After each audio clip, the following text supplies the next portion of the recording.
for the hardest-hitting show in talk radio. The true progressive voice since 2012.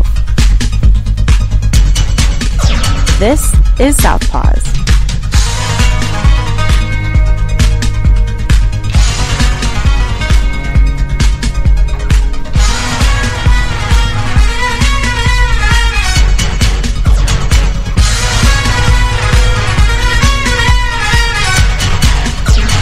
And welcome to Southpaws on the Pacifica Radio Network. We are the leaders of the revolution. My name is Darren Gibson, and I am your host today.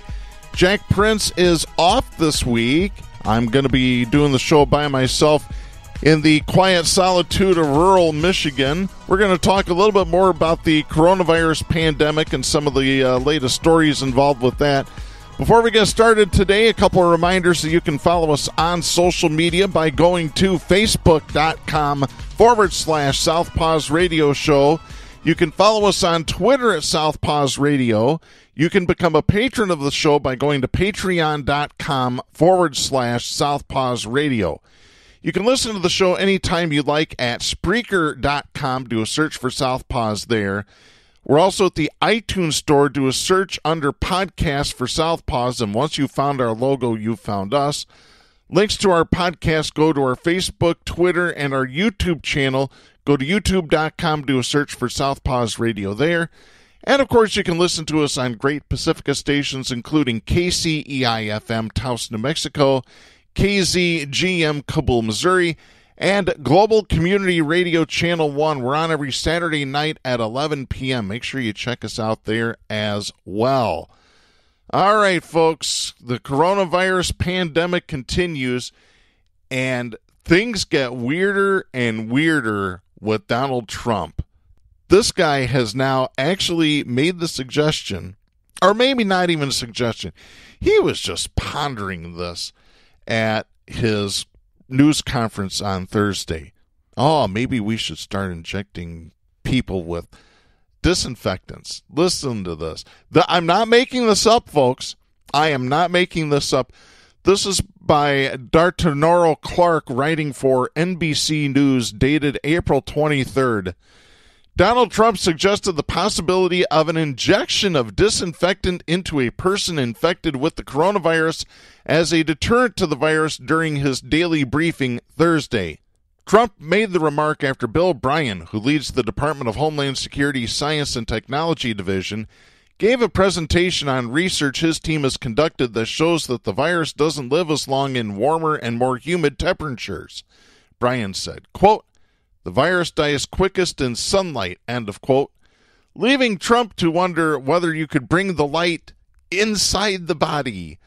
I'm going to stop right there because Bill Bryan and DHS's research completely contradicts what other scientists have said, including the World Health Organization, that this stuff will survive heat and humidity. Sunlight is a different story, but heat and humidity, there's countries that are hot and humid all the time, and guess what they have rampaging through their countries? The novel coronavirus. So Bill Bryan doesn't know what the hell he's talking about. But then again, as I said last week or 2 weeks ago, it's the blind leading the blind. They don't know what the hell they're talking about because there's no scientist. They're science deniers. They don't believe in science. They never have believed in science. Well, this virus doesn't live long in warmer temperatures and all that. Yeah, really. Yeah, I call BS on that one right there. Let me continue. Again, this story is from NBC News. Trump, speaking to Bryan during the briefing, said this, quote, "So supposing we hit the body with a tremendous, whether it's ultraviolet or just a very powerful light, and I think you said that hasn't been checked because of the testing. And then I said, supposing you brought the light inside the body, which you can do either through the skin or some other way, and I think you said you're going to test that too." End of quote. This is the truth, folks. Oh my God, the stupidity is so bad. It's laughable. He then added this, quote, I see the disinfectant that knocks it out in a minute. 1 minute. And is there a way we could do something like that by injection inside or almost a cleaning? As you see, it gets in the lungs. It does a tremendous number on the lungs. So it would be interesting to check that. End of quote. That's right. You Trump supporters, you maggots, better go out and get some Lysol or some Clorox and start injecting, baby. Really, please don't do that. That's dumb on so many levels. By the way, Trump did not specify the kind of disinfectant because he probably didn't want to give anybody any free advertising. Just thinking how Trump thinks. Medical professionals, including Dr. Vin Gupta, a pulmonologist, global health policy expert, and a contributor to NBC News and MSNBC, were quick to challenge the president's improper health messaging. Gupta said, quote, "This notion of injecting or ingesting any type of cleansing product into the body is irresponsible and it's dangerous. It's a common method that people utilize when they want to kill themselves." End of quote. The maker of Lysol also issued a statement warning against any internal use of their cleaning product. Trump has repeatedly touted unproven treatments during the daily briefings on COVID-19, the disease associated with the coronavirus. For instance, he has touted hydroxychloroquine as a potential game changer, but health officials have strongly cautioned against it. An Arizona man died in late March after having ingested chloroquine phosphate, believing it would protect him from being infected with the coronavirus. The man's wife told NBC News that she had watched televised briefings during which Trump talked about the potential benefits of chloroquine. And by the way, what the guy ingested, and his wife did too, that was fish tank cleaner. It's not the same thing. Oh, my God. Dr. Rick Bright, a top official at the Department of Health and Human Services, says he was ousted from his job this week for pushing back on demands that he sign off on chloroquine treatments. Brian, under questioning from reporters, said later that federal laboratories aren't considering such a treatment option. He added that heat and humidity alone wouldn't kill the virus if people don't continue to practice social distancing. Asked later to clarify, Brian said that isn't the kind of work he does in his lab before Trump jumped in and added, quote, "Maybe it works, maybe it doesn't work." End of quote. What a moron. Continuing, when discussing the possibility that he could kill the virus, Trump turned to Dr. Deborah Birx, coordinator of the White House coronavirus response, who was seated to his side, and asked whether she had heard about heat killing the virus in humans. She said she hadn't heard of it as a treatment, but added that having a fever is what the body does to kill a virus. Well, I'm not really quite sure about that, because a high fever can kill you or can do permanent damage to your body. All you got to do is go back to 1985. You wrestling fans out there, here I go again, right?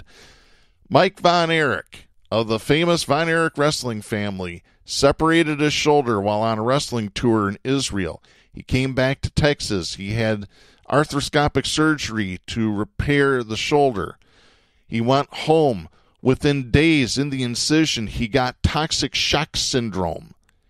He was rushed to the hospital. He had a fever of 107 to 108. The doctors told the rest of the family, come up and say goodbye to him. There's nothing more we can do. Somehow he survived it, but he was left with permanent brain damage. It affected his speech. It affected his body movement. It was awful. So, again, we have science deniers in the White House, across the U.S. government, because of who's in office. It's not that hard of a reach to make. It really isn't, folks. Unbelievable. This is just stupid. By the way, I want to continue a little bit more with the coronavirus. Japan is now starting to see a second wave of infections. This is Scott Newman writing for National Public Radio. Japan's Hokkaido Prefecture, which accounted for the country's highest number of coronavirus infections as the pandemic initially swept through Asia, has seen a sudden uptick in cases, causing government officials there to declare a state of emergency less than a month after lifting a similar order. The governor of Hokkaido, the country's northernmost main island and the largest prefecture by size, made the announcement Sunday following nearly a week of double-digit increases in cases in the prefecture. That's according to the Kyoto News Service. Governor Naomichi Suzuki told reporters in Sapporo, the capital, quote, "We are facing a crisis of a second wave in the spread of infections," end of quote. The declaration, which falls under a law revised just last month in response to the pandemic, allows governors to issue stay-at-home directives to contain the spread of the virus. Hokkaido declared a 3-week state of emergency in February that was lifted March 19th. The prefecture had begun to reopen schools and was even allowing carefully orchestrated public gatherings. But the latest order reverses all that, asking residents once again to refrain from non-essential trips outside their homes and closing prefectural primary and secondary schools until May 6th. The directive comes amid a resurgence in virus cases throughout the country that prompted Prime Minister Shinzo Abe last week to issue a state of emergency for several other prefectures in and around the capital, Tokyo, and Osaka. Officials reported 166 new cases in Tokyo on Sunday, bringing the total there to more than 2,000. Well, and we've been seeing this. We're recording this show on Friday, April 24th. The state of Georgia is starting to reopen some businesses, including bowling alleys, hair salons, and the like. I'll bet in 2 weeks they have a big spike in cases, if not sooner. Because, again, you have people that don't know science trying to govern during a pandemic. And they don't know. And they don't surround themselves with people that know anything. The governor of Illinois, J.B. Pritzker, just announced that he's extending his stay-at-home order until May 31st. No announcement has been made in Michigan yet, although there have been some news sources that have said that Michigan Governor Gretchen Whitmer plans on extending the stay-at-home order until at least May 15th. There will be some modifications to it that might help pacify some of these business owners that are saying, "No, we can do our job safely. We need to work. We need to make money." Money's not going to do you any good if you're dead. Do you understand this, folks? Do you really understand this? It's unbelievable, the stupidity that's out there. And speaking of Michigan, there was another protest outside of Gretchen Whitmer's, this time outside the governor's mansion. That took place on April 23rd, on Thursday. So who organized this? Well, we have some answers courtesy of our friend Jeff Smith, writing for GRID, Grand Rapids Institute for Information Democracy. You can find his articles at grid.org, GRIID.org. This is dated April 24th. Yesterday, several dozen people protested outside of the governor's mansion in Lansing, calling on Governor Whitmer to reopen Michigan's economy. The person credited with organizing the demonstration is Brandon Hall. Hall was quoted by WPBN television as saying this, quote, "Gretchen Whitmer is tyranny. This is like a third world country. It's like V for Vendetta and Idiocracy hooked up, and they produced this baby that is 2020. End of quote. Brandon Hall is originally from Grand Haven and was sentenced to 30 days in jail in 2012 for election fraud. Hall is the editor of a blog called West Michigan Politics, which ironically has as its banner on Facebook an image of Richard DeVos Sr. And I believe we have talked about Brandon Hall on this show in the past. It's been a while, though. Brandon Hall said that Nick Somberg, a lawyer, also helped to organize the protest. Somberg is also with the group Michigan United for Liberty, which brought a lawsuit against Governor Whitmer a few days ago. Michigan United for Liberty is a fairly new entity that has a number of people on their team who have previous experience with campaign organizing and other conservative efforts. Michigan United for Liberty is claiming that Facebook has blocked their anti-government protest events on the social media platform, but that is not preventing them from promoting several upcoming actions. On April 30th, Michigan United for Liberty is hosting another protest at the state capitol in Lansing. According to their announcement, Governor Whitmer's, quote, executive orders are direct violations of our constitutional rights and are infringing upon our basic freedoms, end of quote. The protest on April 30th is also sponsored by the Michigan Conservative Union, a group that has been around since 1975 and includes former state rep Dave Agema. Dave Agema has been a multi-time winner of Douchebag of the Week on this very show because of his anti-LGBTQ beliefs and attitudes.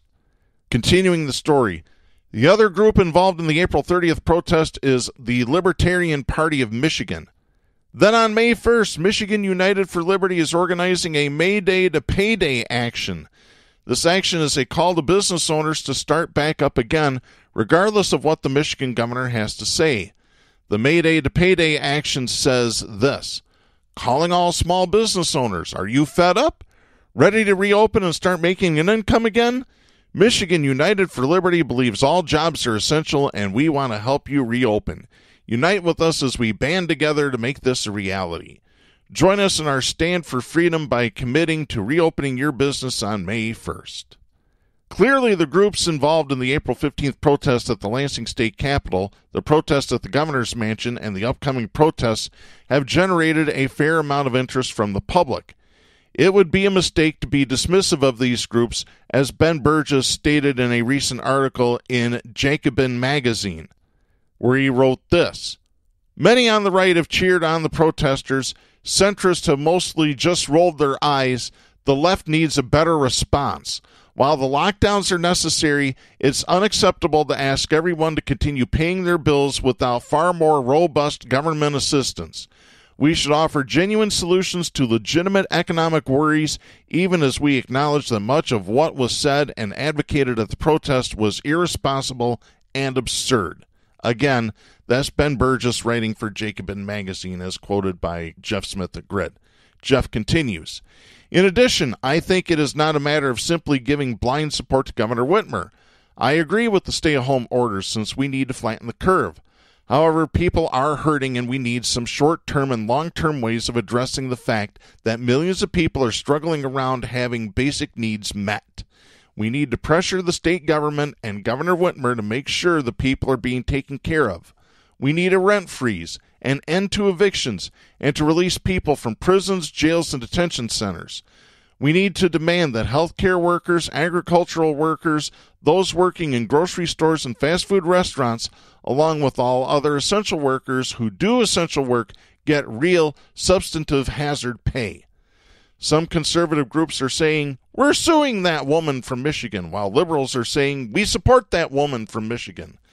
Such simplistic slogans are meaningless if we don't have clear-headed strategies and plans to make sure the people have the resources to make sure they can stay safe, have access to food, housing, and the health care we all need. And I agree with Jeff on every single one of those points. Folks, let me repeat something that I have said previous on this show. Republicans don't care about you. They care about money. Republicans would rather see you die. They would rather kill you than give up their money. They really would. If you don't believe me, George Carlin has talked on this topic. I guess I need to play it again. Here's a reminder for you folks on who really owns this country. There's a reason. There's a reason for this. There's a reason education sucks, and it's the same reason that it will never, ever, ever be fixed. It's never going to get any better. Don't look for it. Be happy with what you got. Because the owners of this country don't want that. I'm talking about the real owners now. The real owners, the big wealthy business interests that control things and make all the important decisions. Forget the politicians. The politicians are put there to give you the idea that you have freedom of choice. You don't. You have no choice. You have owners. They own you.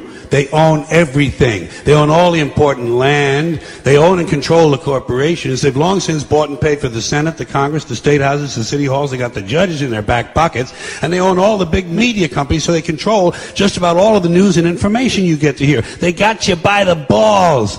They spend billions of dollars every year lobbying to get what they want. Well, we know what they want. They want more for themselves and less for everybody else. But I'll tell you what they don't want. They don't want a population of citizens capable of critical thinking. They don't want well-informed, well-educated people capable of critical thinking. They're not interested in that. That doesn't help them. That's against their interest. That's right.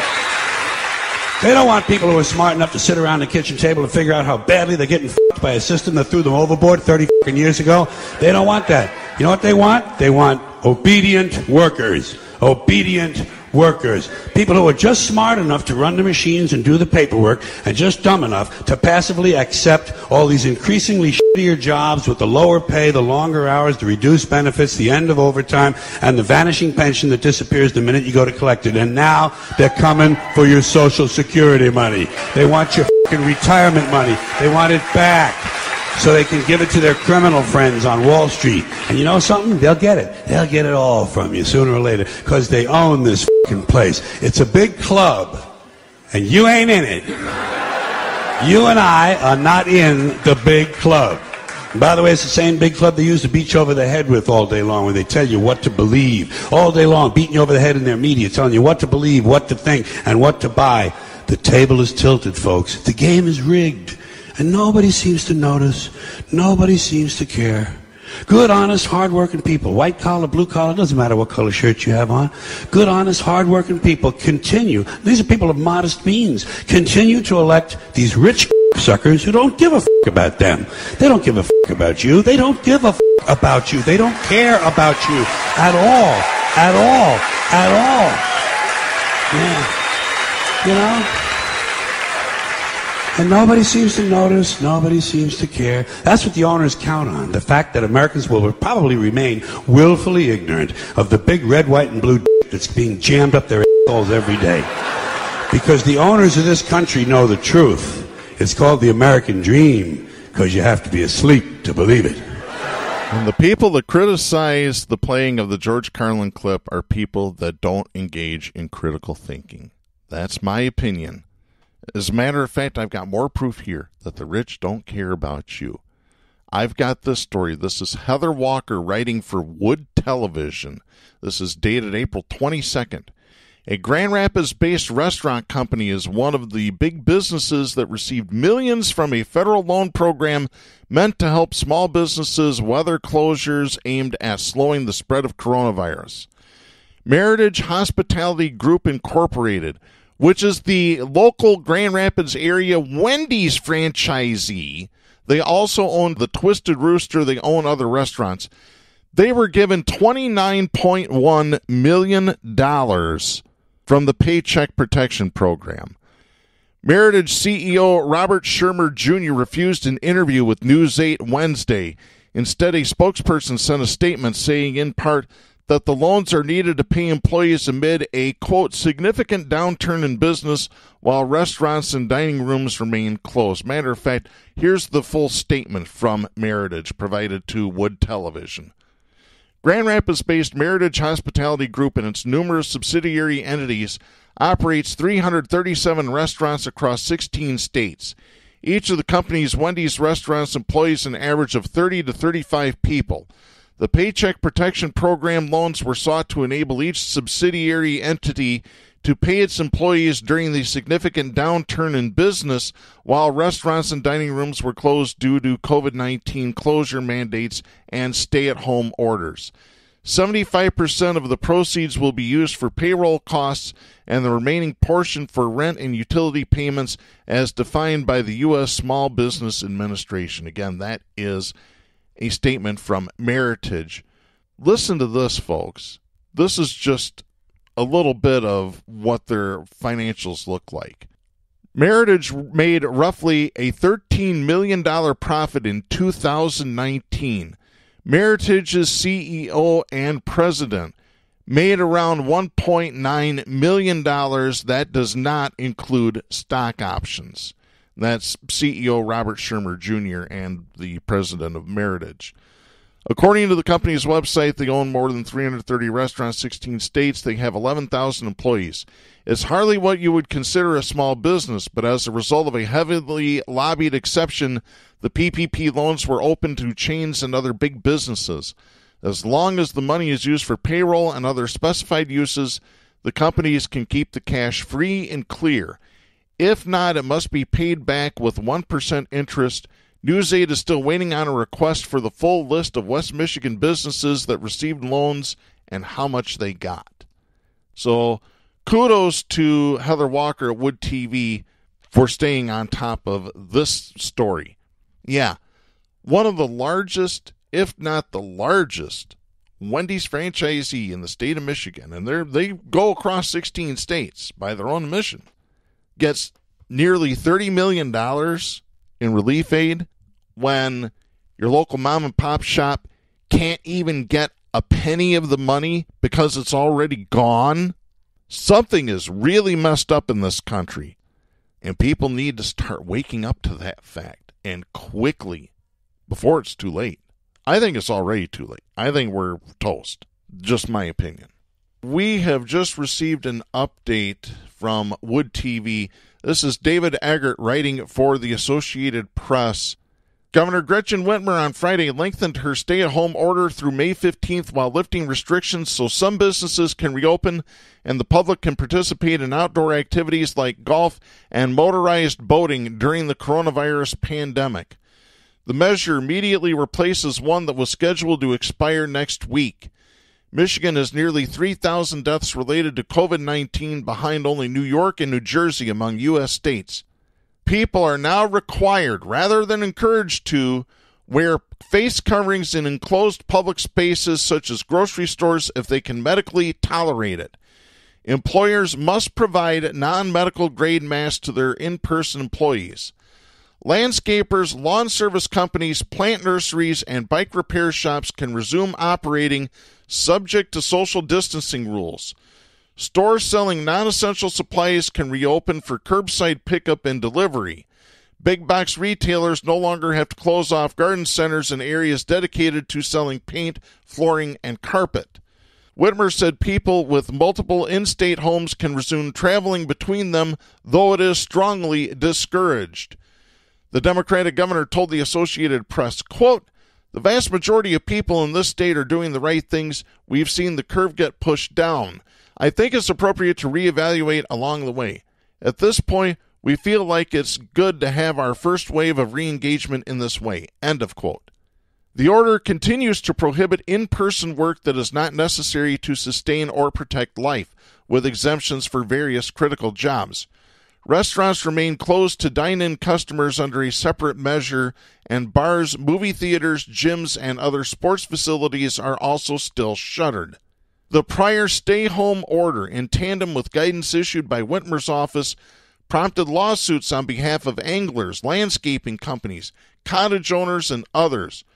Republicans who control the legislature also criticized it and plan to vote Friday to limit her emergency powers despite a certain veto. Conservative demonstrators held a large rally at the state capitol last week, and a much smaller protest took place Thursday outside the governor's residence in Lansing.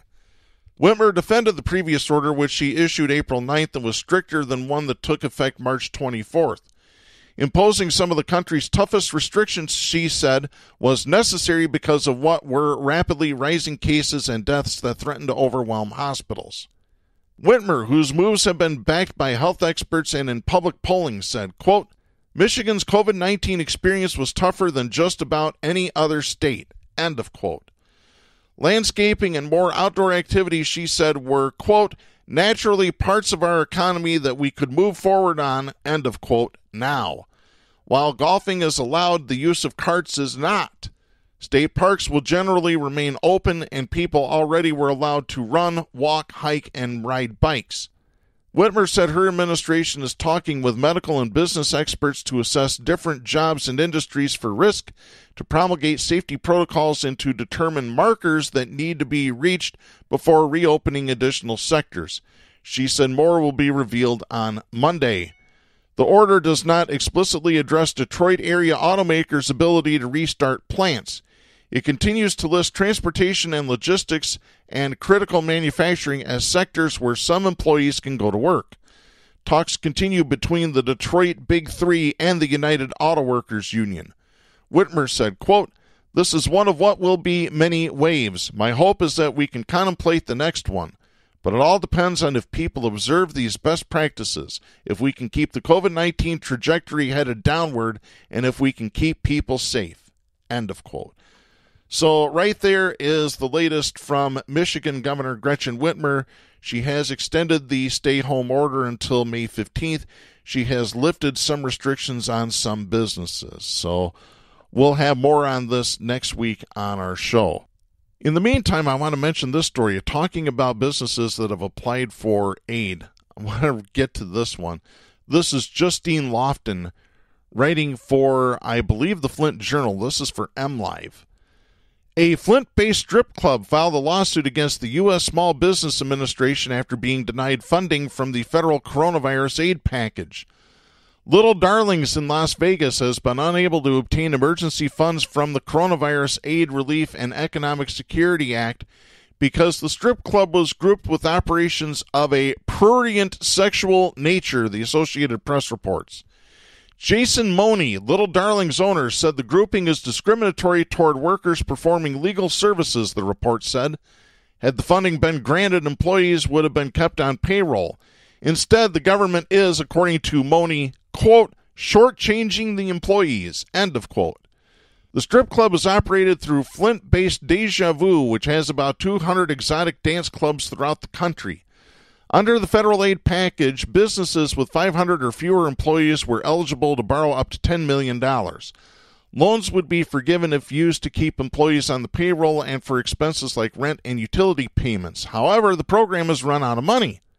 Lynn Camella, an associate professor of gender and sexual studies at the University of Nevada, Las Vegas, said in the report, quote, as a country, we're having some really important conversations about work and labor right now, and it's putting workers that perhaps have been marginalized front and center in our conversations. Adult industry workers also have to pay rent or pay their mortgage or support their families or buy car insurance and food. End of quote. As of Monday, Nevada has reported 3,830 positive coronavirus cases and at least 163 deaths related to the virus. In Michigan, current numbers were at about 3,000 deaths in just the state of Michigan. We're well over 30,000 cases. So let me get back to what the government says, a prurient sexual nature. You know where that phrase came from? That's a holdout of the Clinton administration. Yes, the same guy that cheated on his wife with an intern, the same guy that was receiving oral sex in the White House from a woman that was not his wife, is trying to legislate morality. And that's all that it is. I'm not a big fan of the Money family, and I have worked for Little Darlings in the past. I worked at the Kalamazoo location. So I've worked for Deja Vu Corporation. I know the corporate structure. To exclude workers because they work in an industry that is, quote, prurient sexual nature is bullshit. It's absolutely wrong. This is the type of discrimination that needs to stop in this country. Stop marginalizing women for the choices that they make in the type of job that they do. Whether it's stripping, whether it's performing in adult movies, whatever. Sex work. We've talked about it on this show. I'm of the firm belief that all sex work should be legalized. Period. You're not going to be able to legislate morality. We've tried that in the past. Take a look at Prohibition. Right there's a great example. 1920, we said, oh, no, we can't sell any more alcohol. We can't manufacture it. No. And guess what happened? The moms started taking over. They started making bathtub gin. People started dying by the hundreds in this country. And then that's when the government finally woke up and said, hey, I could have had a V8. No, actually, they said, this isn't working. Even the people in the temperance movement had to admit that the cure was worse than the virus, to steal a Donald Trump phrase. And that's just exactly what it is. You cannot legislate morality. Let me restate it again. You cannot legislate morality. One thing you can legislate, though, is the government, because there needs to be some restrictions. This is a story that appeared in New York Magazine. This is by David Wallace Wells. This was dated April 19th. You need to hold on to your seats to hear this story, folks. Whenever you start to think that the federal government under Donald Trump has hit a moral bottom, it finds a new way to shock and horrify. Over the last few weeks, it has started to appear as though, in addition to abandoning the state's devices in a time of national emergency, the federal government has effectively erected a blockade like that which the Union used to choke off the supply chains of the Confederacy during the Civil War to prevent delivery of critical medical equipment to states desperately in need. Let me restate that. The federal government is apparently stopping states from getting critical medical equipment, including personal protection equipment, ventilators, and everything else they need. At the very least, federal authorities have made governors and hospital executives all around the country operate in fear that shipments of necessary supplies will be seized along the way. In a time of pandemic, having evacuated federal responsibility, the White House is functionally waging a war against state leadership and the initiative of local hospitals to secure what they need to provide sufficient treatment. April 18th, a letter published by the New England Journal of Medicine highlighted the extraordinary measures that had to be taken to secure the delivery into Massachusetts of equipment that had been bought and paid for. The New England Journal of Medicine, which featured the letter in its COVID-19 Notes series, is far from a platform of partisan alarm or hysteria. It is among the most sober and high-minded professional journals in the country. It's worth reading the correspondence written by an executive running a small health system at some length. Here's what he wrote in this letter. Our supply chain group has worked around the clock to secure gowns, gloves, face masks, goggles, face shields, and N95 respirators. These employees have adapted to a new normal, exploring every lead, no matter how unusual. Deals, some bizarre and convoluted, and many involving large sums of money, have dissolved at the last minute when we were outbid or outmuscled, sometimes by the federal government. Then we got lucky, but getting the supplies was not easy. A lead came in from an acquaintance of a friend of a team member. After several hours of vetting, we grew confident of the broker's professional pedigree and the potential to secure a large shipment of 3-ply face masks and N95 respirators. The latter were KN95 respirators, N95s that were made in China. We received samples to confirm that they could be successfully fit tested. Despite having cleared this hurdle, we remained concerned that the samples might not be representative of the bulk of the products that we would be buying. Having acquired the requisite funds, more than 5 times the amount we would normally pay for a similar shipment, but still less than what was being requested by other brokers, we set the plan in motion. 3 members of the supply chain team and a fit tester were flown to a small airport near an industrial warehouse in the mid-Atlantic region. I arrived by car to make the final call on whether to execute the deal. 2 semi-trailer trucks, cleverly marked as food service vehicles, met us at the warehouse. When fully loaded, the trucks would take 2 distinct routes back to Massachusetts to minimize the chances that their contents would be detained or redirected. Hours before our planned departure, we were told to expect only a quarter of our original order. We went anyway since we desperately needed any supplies we could get. Upon arrival, we were jubilant to see pallets of KN95 respirators and face masks being unloaded. We opened several boxes, examined their contents, and hoped that this random sample would be representative of the entire shipment. Before we could send the funds by wire transfer, 2 Federal Bureau of Investigation agents arrived, showed their badges, and started questioning me. No, this shipment was not headed for resale or the black market. The agents checked my credentials, and I tried to convince them that the shipment of PPE was bound for hospitals. After receiving my assurances and hearing about our health system's urgent needs, the agents let the boxes of equipment be released and loaded into the trucks. But I was soon shocked to learn that the Department of Homeland Security was still considering redirecting our PPE. Only some quick calls leading to intervention by our congressional representative prevented its seizure. I remained nervous and worried on the long drive back, feelings that did not abate until midnight when I received the call that the PPE shipment was secured at our warehouse. In this instance, the executive managed to secure the supplies, but what is most horrifying about his account is that this experience was not all that surprising to him. He expected interference from federal officials and did everything he could, including staging the shipment in food service trucks to avoid detection, to get around that interference. Those measures do not seem unusual, horrifyingly enough. Last month, 3 million masks ordered by the state of Massachusetts were seized by the federal government. Last week, the Chicago Sun-Times reported that the governor of Illinois, J.B. Pritzker, was arranging secret chartered flights of supplies as a way of outmaneuvering federal interference. A spokesperson for the governor told the Chicago Sun-Times, quote, "The governor has clearly outlined the challenges this administration has faced as we've worked around the clock to purchase PPE for our healthcare workers and first responders." End of quote.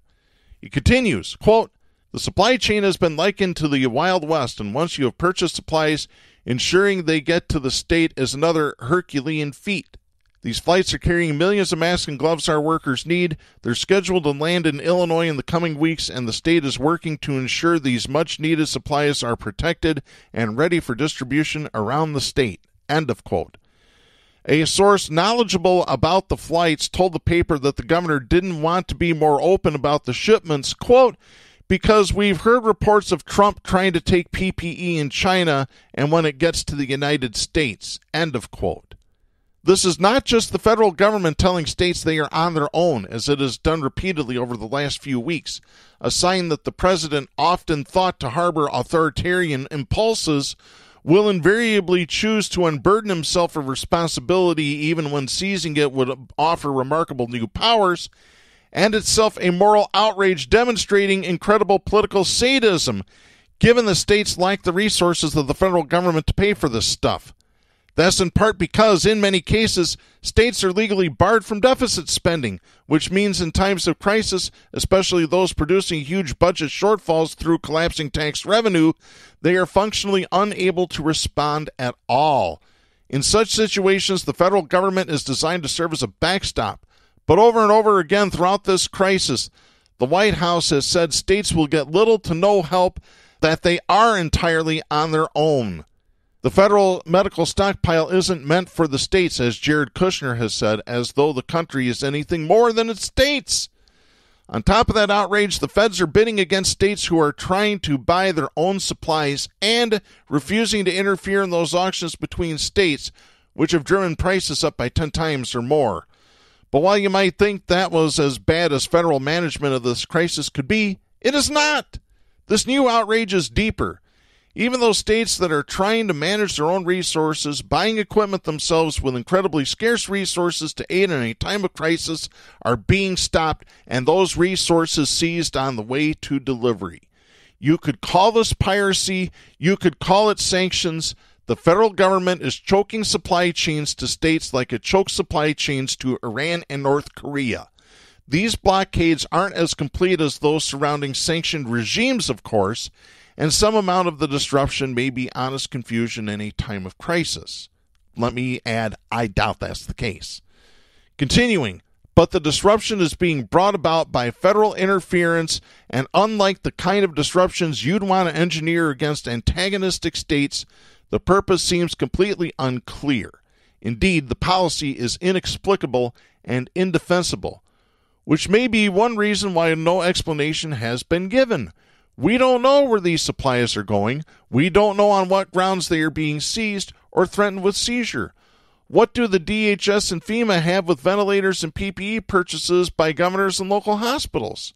David Frum wrote this on Twitter, quote, "This is like a story out of the last days of the Soviet Union." End of quote.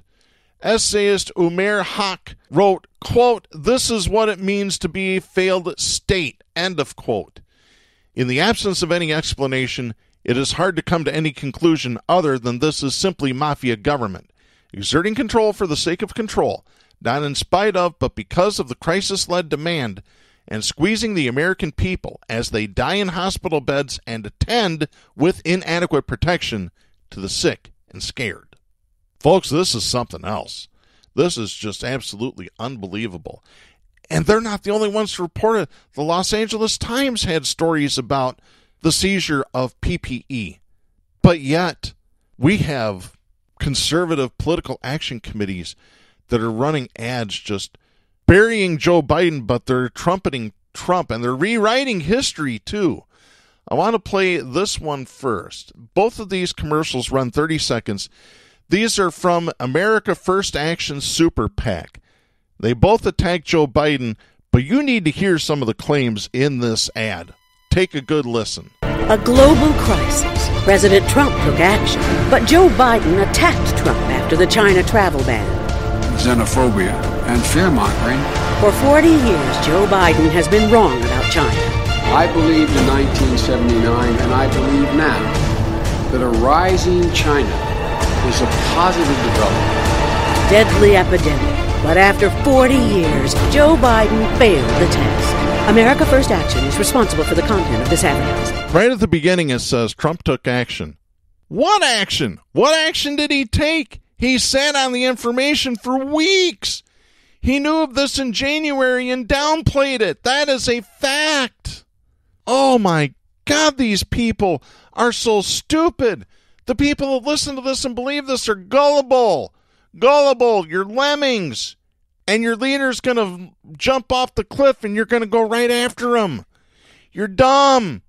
Here's the second ad from America First Action Super PAC. For 47 years, the D.C. elite has made one country great. Joe Biden has led the charge. I believed in 1979 and said so, and I believe now that a rising China is a positive development. China stole American manufacturing and hoarded our emergency stockpile. We're not trying to slow down Chinese growth. Now more than ever, America must stop China. And to stop China, you have to stop Joe Biden. America First Action is responsible for the content of this advertising. Whoa, wait a minute here. China stole our jobs? No. Ronald Reagan got rid of all the tariffs and made it possible for companies to move their manufacturing out of the United States and to anywhere else, including China, Vietnam, Hong Kong, whatever.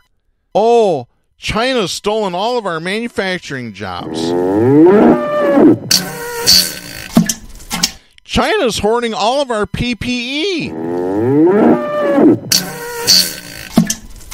No, Trump gave 35,000 pounds of personal protection equipment to China. That is a well-reported fact.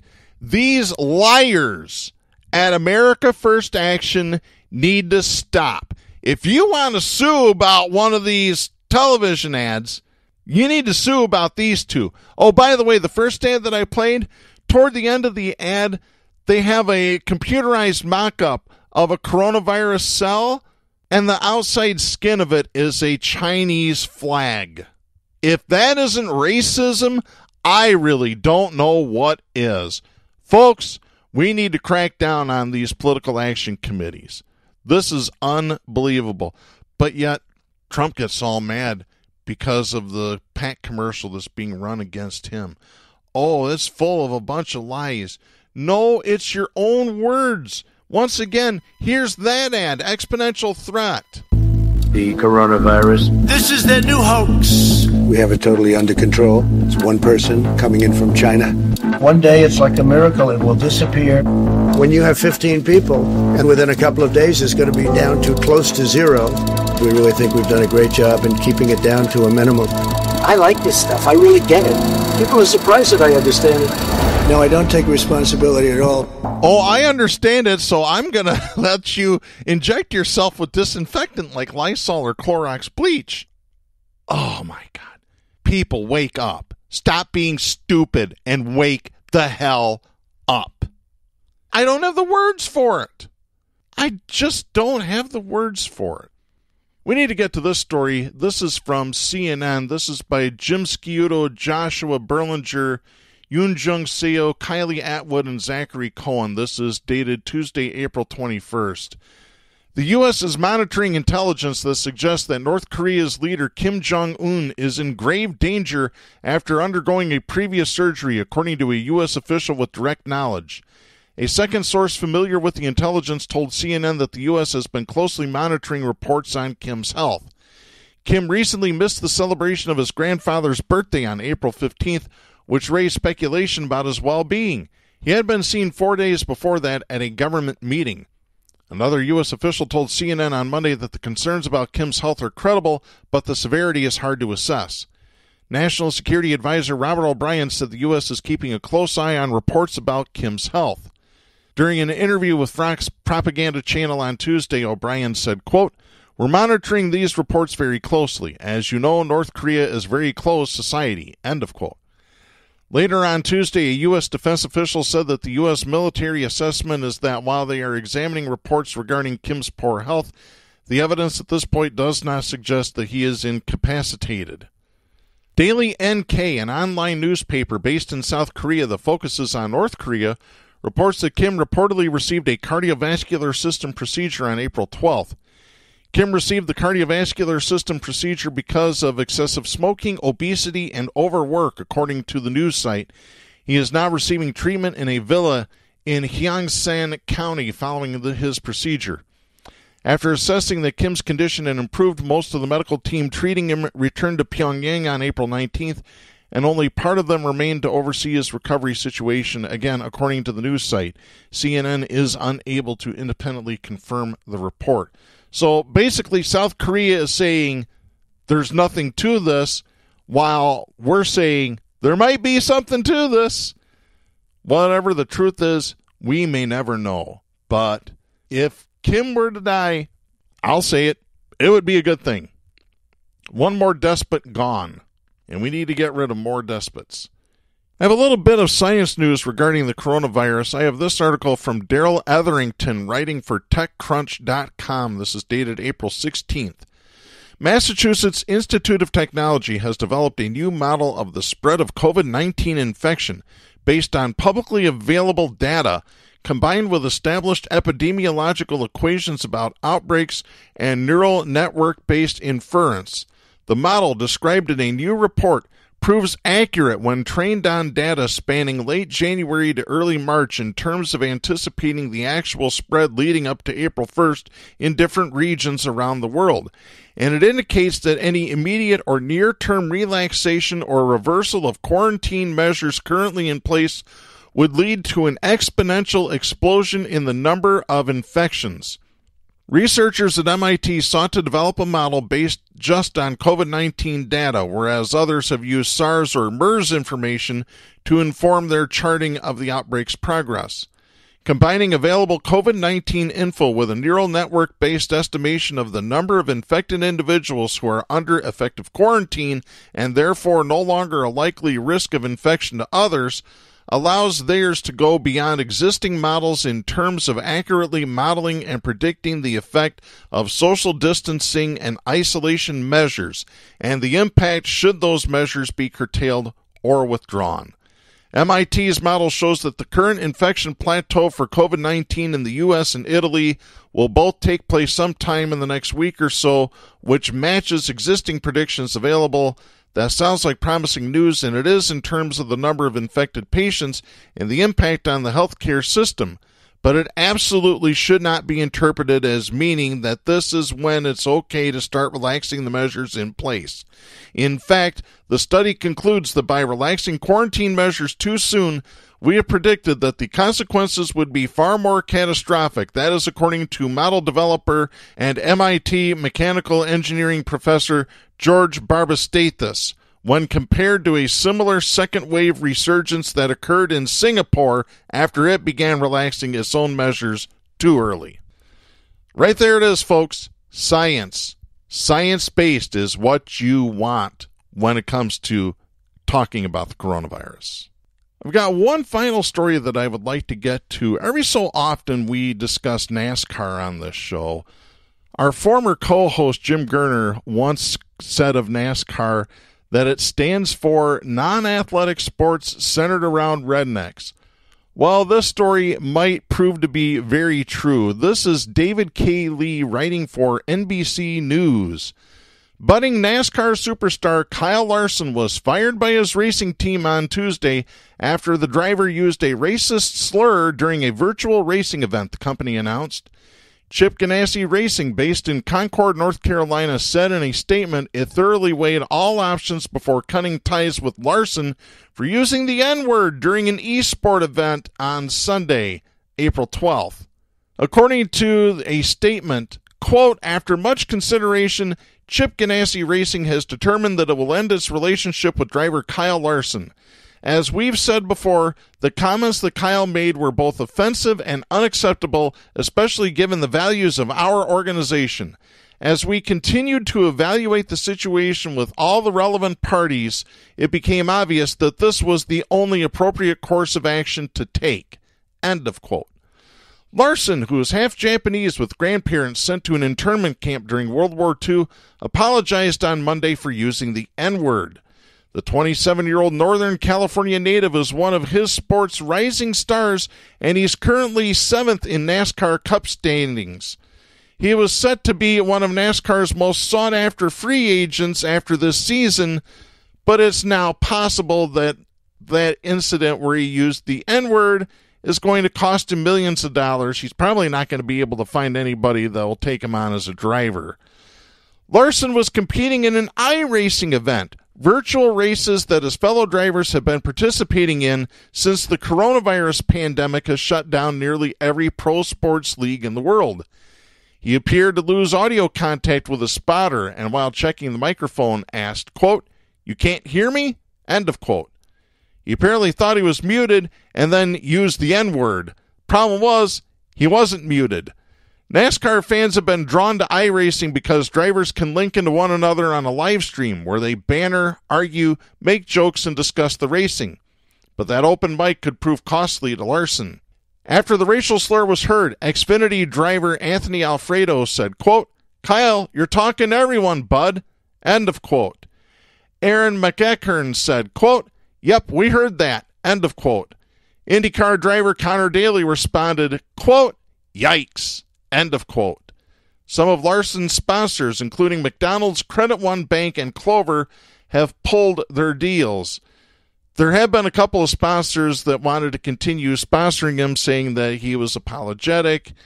But now that it appears that Chip Ganassi Racing has fired him, I don't think that's going to happen. You know, I really just don't know what to say about Kyle Larson. Or any athlete. Please, just don't use racial slurs. Not in public, not in private, not anywhere. Nothing good ever comes out of using racial slurs. Period.